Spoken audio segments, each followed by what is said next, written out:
Hakikaten hem deganimizdek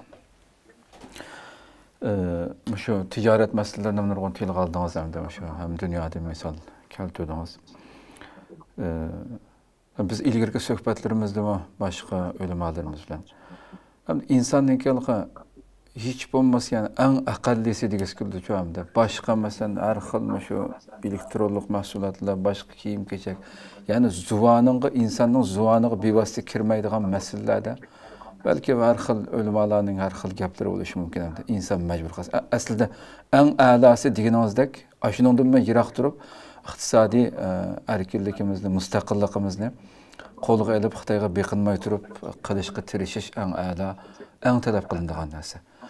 Uni qilolmadik deydi mesela başka bevosita og'zimizga kirmaydigan narsalardan bo'lsa-mu, eng aqallisi buningdan har qanday bir Uyg'ur mayli uni imanı töven olsun ya küçük olsun bunun çekçigirani ayrıydıgan bir mevqada turish kerak. Bunun hiç qanday bir bahanesi yok deb qarayman men. Bir Uyg'urningki degan shuncha valla nozu ne'matlarning ichida yashab turib, yana shu paskina Xitoyning yemek içmek o bu narsani yoki tehdit qo'llarini sep turib shuningga oshiq bo'lish hamda bu nomussizlikdan boshqa manqurtlikdan boshqa narsa emas hamda. Hamda mushu manqurtlik, mushu nomussizlik, mushu nima desak bo'ladigan mushu axloqsizlikni qanday tugutish keraksiz hamda.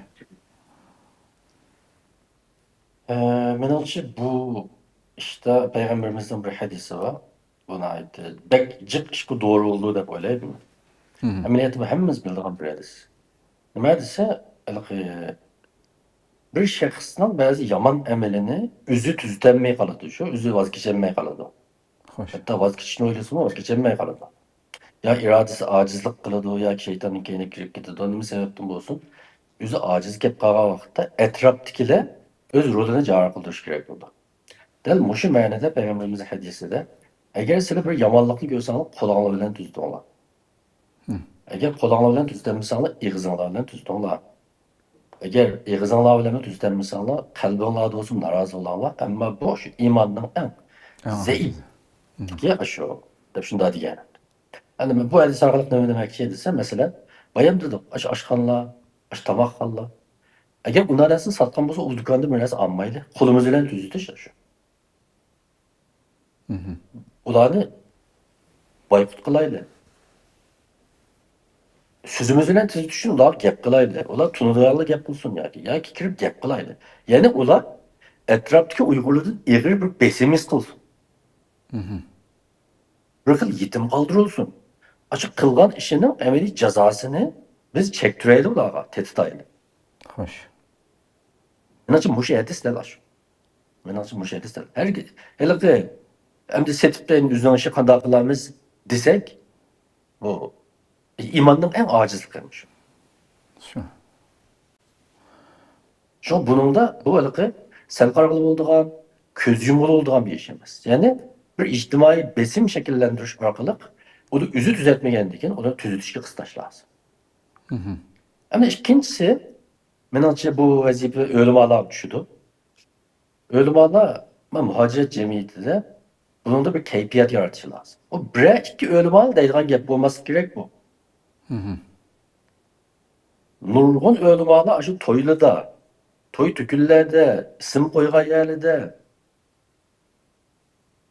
Degenden kaç kişi hiç kimden çıkıp tegmaydigan teminlarla tepip sözlemey. Xoş. Del muşunda ciddi meselelerini gün tertibine düşürmeslik gerek. Ben Mişya'da bir narsa isim geldi bu hem de naitti. Mühim bir mesele. Nima desa bir zaman ameliyatda musulmonlarga ve musulmonning o'limalarga şu zamanның özüge xos bir vazifa yüklaydi. Bir vazifa yüklaydi. Ben tarixdagi bir misal orqali bunu tushuntiray. Şu Memlukiylar devrinde İzzuddin İbn Abdüssalam deb nom etdi. Meşhur bir o'lima etgan. Bu o'limani Sultanul Ulema deb ataydi. Yani o'limalarning sultoni deb nomi var. Bu adamın bir qancha mashhur voqealari var. Şu mashhur voqealarning birisi. Biz oldin qatim bir so'zladik-ku deymi. Şu Mo'ng'ullarni Mamlukiylarning ayni joyda tushiladi mag'lub qilishidagi muhim ideviy omillarning birisi mushu odamning fatvosi.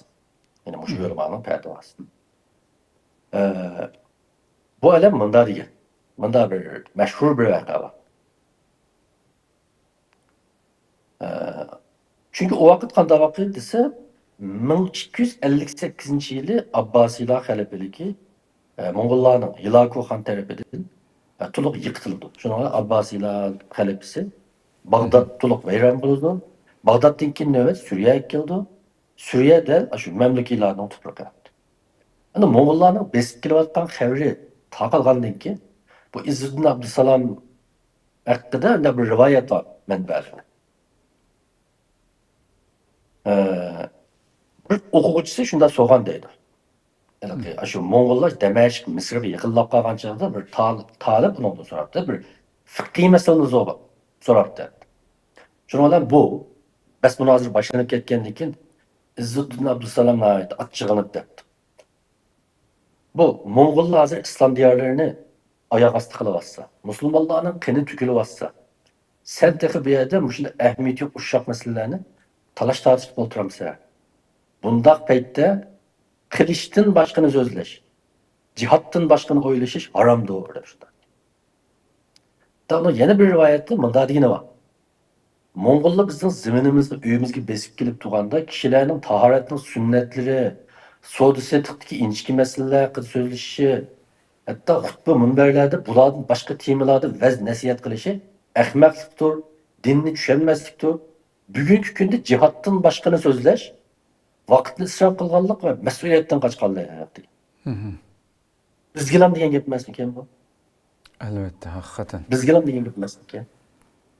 Bizning o'ylamolarimiz mana mushunda bir ong'i kelgan vaqtda nimaning hozir eng muhim masala ekanligini tushunib yetgan vaqtda muhojiratdagi Uyg'urlarning ichida shuningga loyiq bir diniy kayfiyat yarata oladi. Shu vaqtda nodaki buning o'zgarishidan asla ümit bo'lishi mumkin. Mana shu yuqorqi voqea bizga jiq narsalarni tushuntirib beradi, so'zlab beradi deb o'ylayman. Men mush ikki so'z bilan nima qilish kerakligi haqida savolga javob berganman. Gapim tugadi. Xo'sh. Ko'pdan ko'p rahmat doktor, yani haqiqatan nihoyat mevzuliq go'zal javob bo'ldi. İnşallah bununla bu so'zlarga quloq soladigan insonlarni ko'plab chiqarib berar Rabbim. Hem yuqori so'zlangan masalalarda buni anglagan xalqimiz, ko'rgan xalqimiz bununla ko'ra bir maydon, mavqe tutar inşallah. Ümidimiz shu. Mas'uliyetimizni ado qilamiz. Qo'limizda hokimiyat deydigan bir narsa bo'lsa, asli bundaq paskashlarni bir buyruq bilan tugaydi aslida. O kunlarmi kelar inşallah. Hiçbir narsaga hisobsiz qolmaydi. Rabbim har birimizga vijdon, g'urur, pokiz bilan paskinni ayirish, nada turib, nada turmaydiganligimizni keskin shaklda ifoda bildira oladigan iymon ato qilsin deb tilaymiz, qadrli ko'rganlarimiz.